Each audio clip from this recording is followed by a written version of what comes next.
Bahagianya menderita karena kebenaran, itu tema yang diberikan dalam kita masuk ke eksposisi 1 Petrus 3 ayat 13 sampai dengan 17 ya.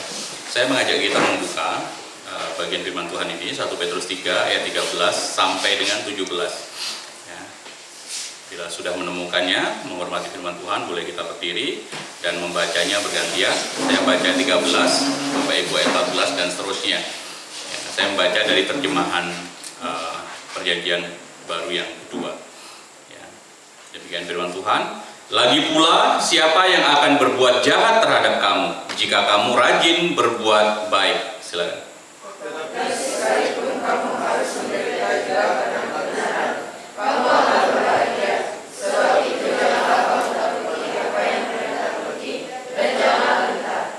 Tetapi kuduskanlah Kristus di dalam hatimu sebagai Tuhan, dan siap sedialah pada segala waktu untuk memberi pertanggungjawaban kepada tiap-tiap orang yang meminta pertanggungjawaban dari kamu tentang pengharapan yang ada padamu. Tetapi haruslah dengan lemah lembut dan hormat.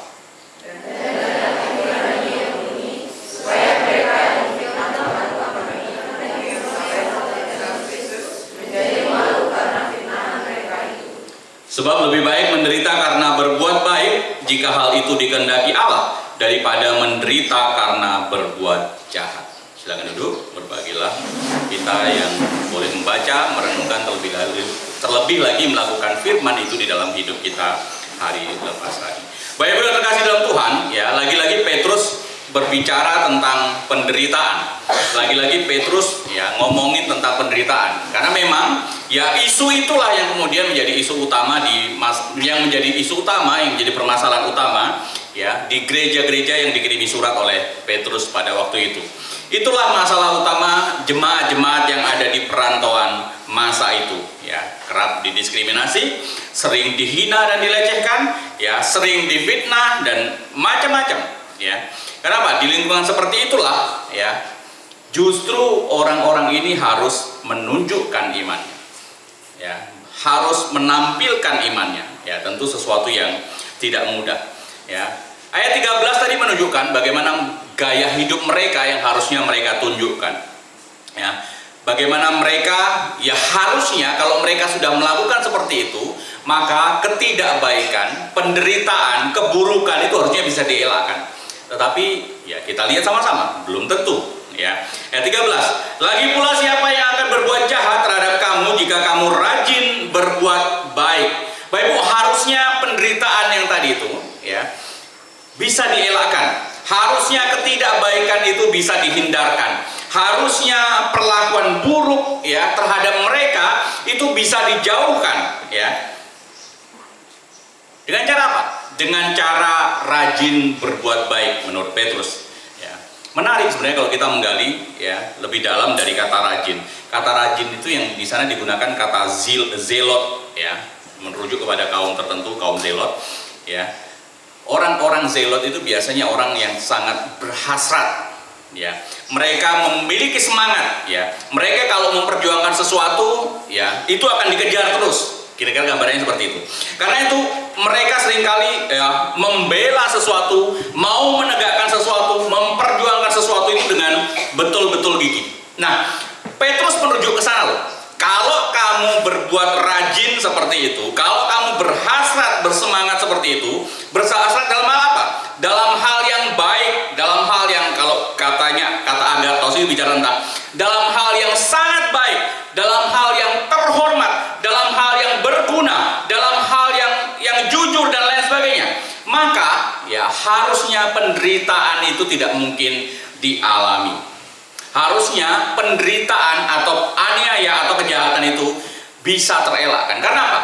Orang percaya diarahkan Petrus untuk mengejar berbuat baik, mengejar kebaikan, mengejar kebajikan, mengejar melakukan sesuatu yang baik ya. Harusnya bisa dielakkan ya. Kenapa? Ya kalau kemudian kita berbuat baik terus sama orang, ya orang akan menaruh respect buat kita, walaupun itu musuh kita misalnya ya. Kalau kemudian kita bergiat dalam berbuat baik ya, ya tentu orang akan mematahkan dugaan misalnya fitnahan mereka terhadap kita. Ya, kalau kita bersemangat ya mau memperjuangkan untuk berbuat baik, ya tentu bisa jadi memunculkan rasa malu terhadap diri orang yang beranggapan buruk terhadap kita. Kira-kira itulah yang kemudian dimaksudkan oleh Petrus dalam konteks ini. Tetapi lihat, faktanya ya tidak sebegitu rupa. Tetapi dalam hal ini pun Petrus mendorong, rajinlah berbuat baik. Jadilah teladan ya di tengah-tengah musuhmu. Jadilah teladan di tengah-tengah teman-temanmu. Ya lagi-lagi nggak mudah. Ya. Faktanya seringkali kalau kita kemudian melakukan A, ya harusnya juga kita berdampak A juga kan. Artinya perbuatan baik kita itu berpengaruh terhadap hidup kita. Bagaimana kalau kemudian perbuatan baik itu berlawanan atau bertolak belakang dengan apa yang kita lakukan? Seringkali tidak terima, bukan? Ya. Tetapi di dalam konteks seperti itu, di mana jemaat sering diintimidasi, jemaat sering didiskriminasi, jemaat sering mendapat perlakuan buruk, sering difitnah, Petrus juga mengajarkan, rajinlah berbuat baik, kejarlah perbuatan baik, ya, lakukan dengan bersemangat dalam berbuat baik. Ya, tidak mudah. Ya. Faktanya seperti saya sebutkan tadi, meskipun sudah berbaik pun, meskipun mereka rajin berbuat baik pun, ya, yang harusnya bisa menghindarkan tadi itu, faktanya masih ada celah di mana kejahatan itu, ya, kemudian ada. Bagaimana penderitaan itu kemudian mereka tetap rasakan? Faktanya masih ada yang seperti itu. Ya. Ayat 14. Tetapi sekalipun kamu harus menderita juga karena kebenaran, kamu akan berbahagia. Sebab itu janganlah kamu takut apa yang mereka takuti dan janganlah gentar. Ya. Tadi ayat 13. Ya. Harusnya bisa dihindarkan kan? Tapi ayat 14. Tetapi kalaupun ada penderitaan, artinya memang ada penderitaan yang mungkin saja ya muncul ya dari sesuatu yang tidak bisa kita kontrol kan. Ya kita sudah melakukan yang baik ya, harap-harap bisa orang juga berbuat kepada kita. Tapi faktanya ya selalu aja diizinkan penderitaan itu datang kepada kita, kejahatan itu datang kepada kita, fitnahan itu datang kepada kita. Faktanya kan seperti itu. Ya. Bicara tentang penderitaan karena kebenaran, sebenarnya di bagian tentang Petrus menjelaskan kepada hamba-hamba itu sudah sangat disinggung, sudah jelas di sana. Ya. Bagaimana ketika Petrus membahas hamba di pasal 2 ayat 19 dikatakan seperti ini. Sebab adalah kasih karunia jika seorang karena sadar akan kehendak Allah menanggung penderitaan yang tidak harus ia tanggung. Ya. Kalau sudah melakukan perbuatan baik dan tetap mendapat penderitaan, ya itu kira-kira kasih karunia. Karena kita sudah berusaha dan tetap mendapat perlakuan buruk, ya anugerah Tuhan itu. Ya. Bisakah menerima? Belum tentu. Belum tentu. Tetapi meskipun demikian, Petrus meyakinkan jemaat bahwa orang yang mengalami penderitaan seperti itu, ya, orang yang mengalami penderitaan karena kebenaran, maka mereka akan disebut berbahagia. Ayat 14 tadi itu. Ya.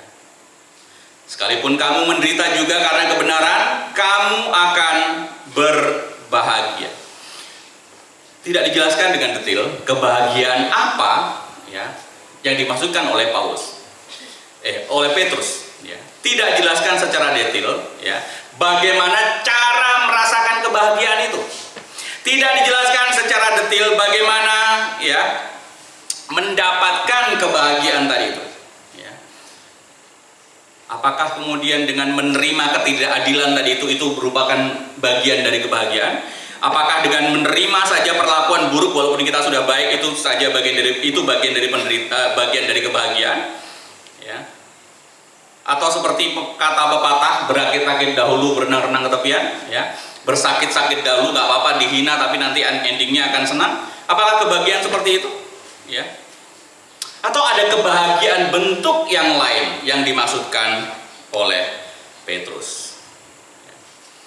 Sesungguhnya Bapak Ibu, kalau kemudian kita melihat dari sisi kata, maka kebahagiaan yang dimaksudkan oleh Petrus itu justru muncul dari kebahagiaan, ya, istilah atau frase atau kata kebahagiaan itu sendiri. Dalam bahasa Yunani menggunakan kata makarios. Ya. Bapak Ibu, kalau kita mengingat tentang ucapan di bukit, berbahagialah kamu, berbahagialah kamu. Ya, banyak hal yang kontras kan. Berbahagialah kamu yang lapar dan haus dan seterusnya. Ya, gimana lapar dan haus bisa berbahagia? Kira-kira begitu. Kalau ukurannya adalah kebahagiaan dunia. Tetapi kebahagiaan seperti itulah yang digunakan oleh Petrus juga. Ya, kebahagiaan makarios, ya, yang ucapan yang sama juga dipakai di dalam ucapan bahagia khotbah di bukit. Ya. Nah, dari kata makarios, dari kata kebahagiaan lah kita bisa melihat kebahagiaan seperti apa yang kemudian Petrus maksudkan. Kebahagiaan seperti apa yang kemudian Petrus mau jelaskan. Yang pertama, kebahagiaan itu adalah kebahagiaan yang lahir dari identitas rohani seseorang sebagai umat Allah. Kebahagiaan ini kebahagiaan yang dihubungkan dengan, ya, kita menjadi orang percaya. Orang-orang yang ada di perantauan itu adalah orang-orang percaya. Ya. Berbeda dari orang-orang yang belum percaya. Sebelumnya memang mereka dalam kondisi yang sama, dalam kondisi kegelapan dan seterusnya. Tetapi kan setelah itu kemudian mereka diangkat, dipilih, dikuduskan untuk melayani orang-orang yang ada di dalam kegelapan tadi itu. Ya. Nah, kebahagiaan yang dimaksudkan di sini adalah kebahagiaan seperti yang dirasakan oleh para nabi. Ya. Kebahagiaan yang bagaimana? Para nabi adalah orang yang hidup dalam ketaatan. Para nabi adalah orang yang hidup dalam kekudusan dan kesetiaan. Ya. Meskipun sering menghadapi penolakan, meskipun sering menghadapi penderitaan, meskipun sering menghadapi, ya, hal-hal yang kejahatan misalnya, ya. Tetapi mereka tetap bersuka cita, mereka tetap bahagia. Nah, kebahagiaan yang Petrus maksudkan itu kebahagiaan seperti itu. Karena apa? Kita memiliki status umat Tuhan dan kita dipercayakan oleh Tuhan, ya, menjadi orang yang pilihan, ya, menjadi orang pilihan Tuhan. Ya. Karena itu kebahagiaan yang dimaksudkan Petrus di sini bukanlah kebahagiaan dari, ya, banyaknya materi kita. Ya. Kebahagiaan di sini bukan karena seberapa besar orang menghargai kita. Kebahagiaan di sini bukan karena seberapa banyak orang yang memuji kita. Bukan kebahagiaan yang didapat dari itu. Tetapi kebahagiaan yang sifatnya substansi, ya, tentang kebahagiaan. Kebahagiaan yang bersumber dari pada Tuhan itu. Ya. Karena itu kebahagiaan yang sama yang makarios ini juga dikaitkan dengan kebahagiaan karena bisa menjadi terang. Ya. Karena bisa menjalankan fungsi sebagai terang, ya, menjalankan fungsi sebagai terang dunia, ya, membawa kebenaran Tuhan bagi dunia yang gelap tadi. Itu juga kebahagiaan tersendiri. Ya. Sebelumnya kita melihat, saya dulu ada di bagian orang yang seperti itu. Saya dulu ada dalam kegelapan seperti itu. Saya dulu melakukan dosa sama seperti mereka. Saya dulu tidak memiliki masa depan yang cerah. Ya, saya dulu bukanlah pewaris, ya, dan seterusnya. Banyak digambarkan dalam Alkitab itu. Sekarang posisinya berbeda. Dan ketika kita bisa mewartakan firman kepada mereka, itu adalah sebuah kebahagiaan. Karena itu kebahagiaan yang dimaksud adalah kebahagiaan yang melampaui, ya, penderitaan dunia ini. Bukan soal materi, bahkan melampaui kesakitan, ya, dunia yang kita rasakan. Ya.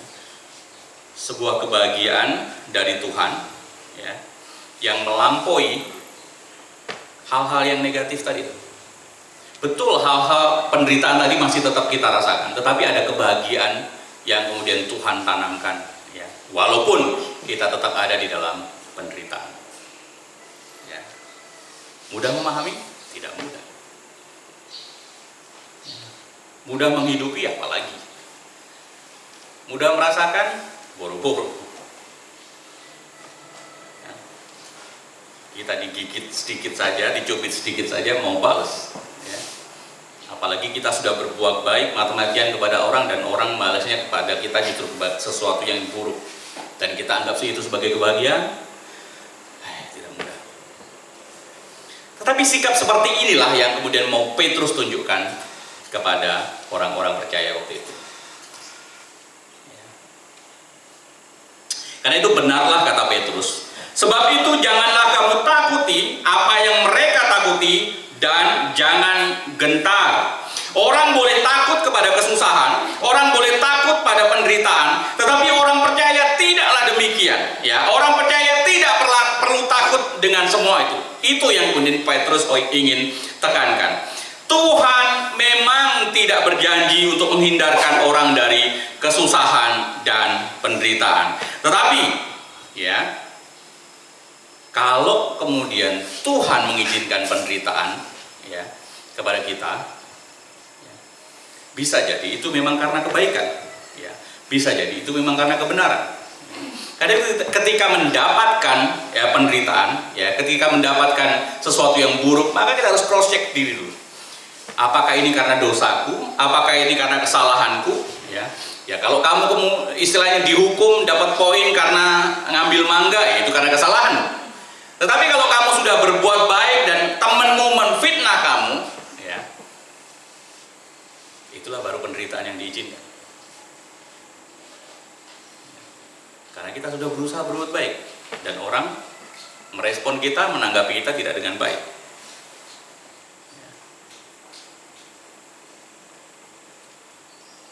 Karena itu Bapak Ibu, makarios itulah yang kemudian Petrus mau tekankan tentang kebahagiaan. Memang tidak dijelaskan secara jelas kebahagiaan, tetapi, ya, langkah berikutnya dalam kebahagiaan, ya, itu dijelaskan oleh Petrus. Ya. Kebahagiaan yang pertama adalah dibicara tentang bahagianya menderita karena kebenaran adalah kalau kemudian seseorang itu bisa mempertahankan iman. Itu adalah sesuatu yang membahagiakan di dalam konteks, di dalam tindakan, di dalam kondisi yang seringkali tidak kondusif, ya. Tetapi kuduskanlah Kristus di dalam hatimu sebagai Tuhan, dan siap sedialah pada segala waktu untuk memberi pertanggungjawaban kepada tiap-tiap orang yang meminta pertanggungjawaban dari kamu tentang pengharapan yang ada padamu. Itulah selanjutnya yang kemudian Petrus mau tekankan, ya. Bagaimana, ya, orang harus tetap percaya, ya, walaupun sudah melakukan perbuatan baik, walaupun tetap merasakan penderitaan gara-gara yang melakukan perbuatan baik, tetapi dalam kondisi ini jangan sampai kemudian iman kita menjadi lemah. Karena itu tetaplah percaya, tetaplah beriman, tetaplah, ya, mengaminkan bahwa Kristus itu adalah Tuhan di dalam diri kita, di dalam hati kita.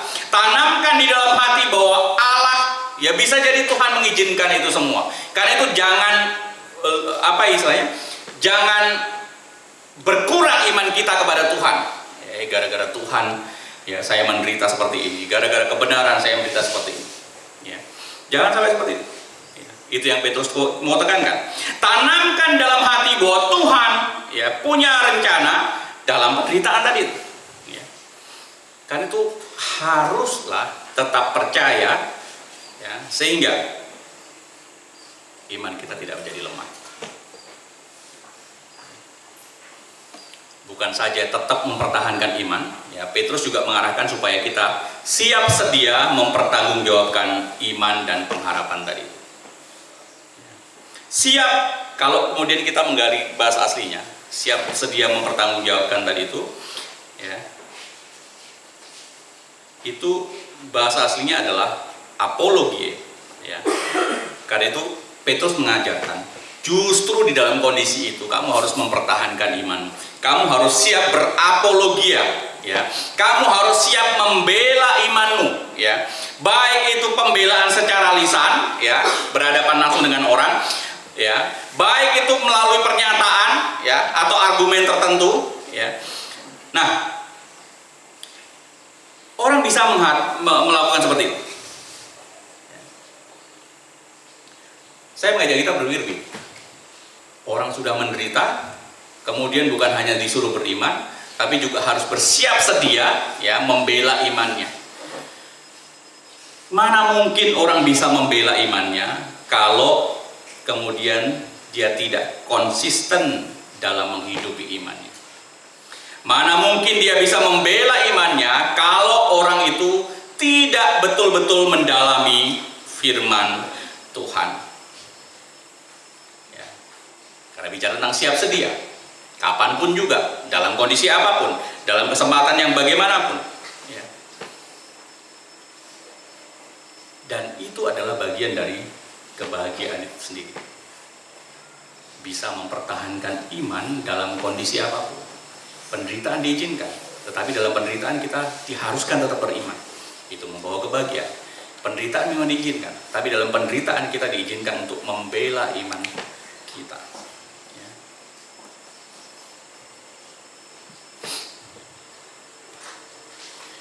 Apa yang mau ditegaskan Petrus di sini? Petrus menegaskan bahwa tidak ada ruang bagi kita untuk mengeluh di dalam penderitaan. Tidak ada ruang bagi kita, orang percaya, untuk memprotes setiap kondisi yang kita alami. Tidak ada ruang bagi kita, apalagi sampai kemudian menghujat Tuhan karena penderitaan yang kita alami. Ya. Maka Petrus justru menyarankan untuk tetaplah beriman. Ya. Dan harus bisa membela iman. Itulah yang kemudian mendatangkan kebahagiaan. Itulah yang mendatangkan makarios. Karena itu kebahagiaan adalah kalau kita bisa mempertahankan iman bahkan di saat dalam penderitaan. Yang pertama.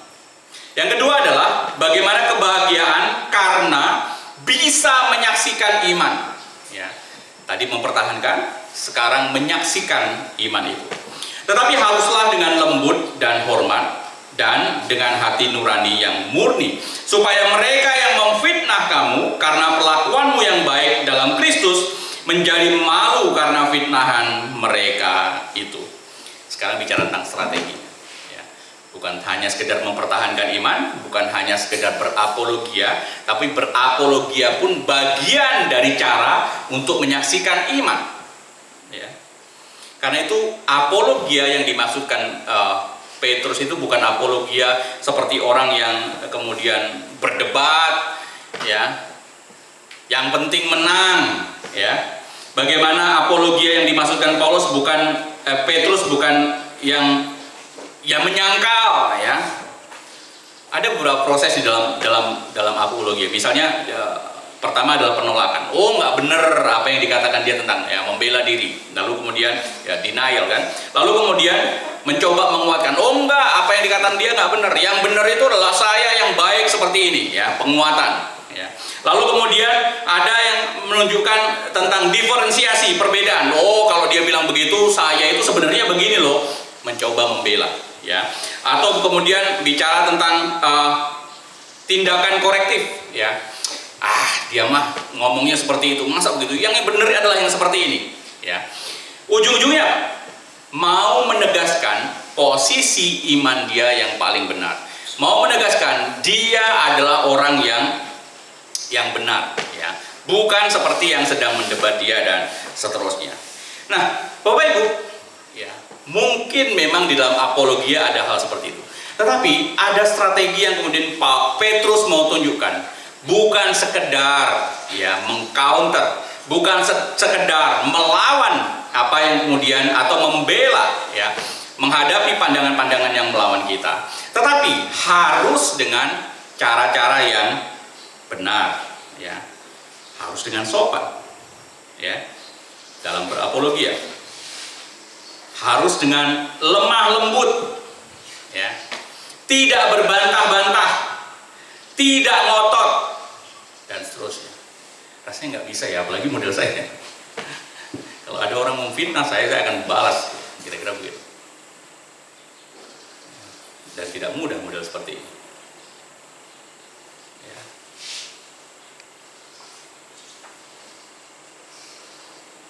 Pasti orang cenderung tidak terima.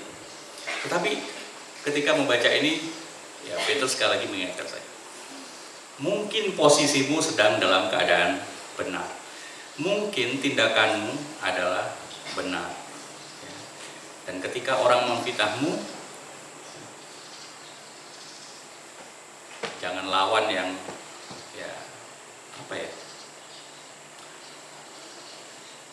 tetaplah melawan, tetaplah membela itu dengan lemah lembut, dengan hormat, ya, menghargai, respect dan seterusnya. Dan terpenting adalah menurut Petrus adalah tetap menggunakan hati nurani yang murni. Lagi-lagi kata suneidesis dipakai di sana. Itu bicara tentang soal hati nurani yang murni, bicara tentang kesadaran penuh. Waktu kemudian kita mendebat seseorang, waktu kita menjawab seseorang, waktu kita membela iman kita, waktu kita membela posisi kita, ya, menurut Petrus, ya, harus di dalam penuh dengan kesadaran, harus di dalam kesadaran penuh, ya. Karena bukan sekedar, ya, ada sisi lain misalnya di balik fitnahan orang itu, di balik protes orang itu. Ada sisi lain yang memang ingin mencari kebenaran, ya, ingin mencari tahu, ya, tentang kebenaran yang kita hidup. Konteksnya adalah orang-orang di zaman Petrus. Ya. Bagaimana orang-orang di sana itu sebenarnya adalah orang-orang yang takjub dengan orang-orang Kristen. Sudah diperlakukan buruk, sudah mengalami penderitaan, mereka tetap setia terhadap iman mereka. Dan itulah yang kemudian, ya, dari sisi hal tertentu yang kemudian ingin orang lihat dari jemaat-jemaat Tuhan itu. Dan Petrus menegaskan itu, ya. Karena itu berapologetika haruslah dengan nurani, ya. Lagi-lagi fokusnya bukan siapa yang menang, ya. Lagi fokusnya bukan siapa yang akan benar di sana, ya. Tetapi bagaimana kita bisa memanfaatkan, pembelaan terhadap iman kita itu menjadi bagian dari kesaksian hidup kita tentang sang kebenaran. Dan bukankah itu membahagiakan? Waktu orang memfitnah kita, kita membela kita, sekaligus kita menyaksikan Kristus sang pembela kita. Waktu kita merasakan penderitaan, kita dipaksa dalam tanda petik untuk tetap beriman kepada Tuhan. Dan itu membahagiakan, karena iman kita tidak goyah dan tidak membawa kita kepada sampai bunuh diri dan seterusnya. Bapak Ibu, menderita karena kebenaran, tema yang tidak mudah, tapi biarlah Tuhan menolong kita menghidupinya. Kiranya Tuhan memimpin kita, sebab lebih baik menderita karena berbuat baik, ya, jika hal itu dikehendaki Allah, daripada menderita karena berbuat jahat. Itu konklusi terakhir yang diberikan oleh Petrus. Ya, kalau kemudian kita menderita karena kejahatan kita, ya sudah sewajarnya kita dihukum. Tetapi kalau kemudian kita menderita karena kebaikan kita, itu adalah anugerah yang diberikan Tuhan kepada kita. Karena itu, ya, tetaplah beriman ketika kita ada posisi di sana. Karena itu, tetaplah kita setia kepada Tuhan dan membela iman kita, ya, dalam strategi yang benar, sehingga hidup kita bisa menjadi kesaksian, pembelaan kita menjadi kesaksian. Mudah? Tidaklah mudah, tapi biarlah Tuhan memimpin kita dan